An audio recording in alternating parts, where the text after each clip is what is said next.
నన్ను ప్రేమించిన ఎడల, మీరు నన్ను ప్రేమించిన ఎడల నా ఆజ్ఞలను గైకొందురు.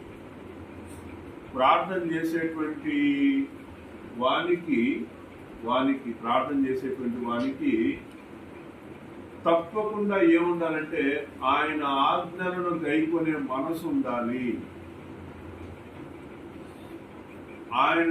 ఆయన ఆజ్ఞలను గైకొనే మనసు మనకు లేకుండా ఆయనను మనం ఏం అడగలేం. ఆయన ఉన్నాడని, ఆయన ఫలము దయచేవాడని మనం ఏం చేయాలి? నమ్మాలి.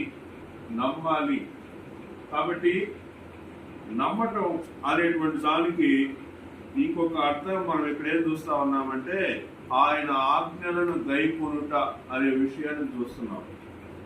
కాబట్టి ఈ రాత్రికాల వేళ మనం ప్రార్థించబోయే ముందు ఆయన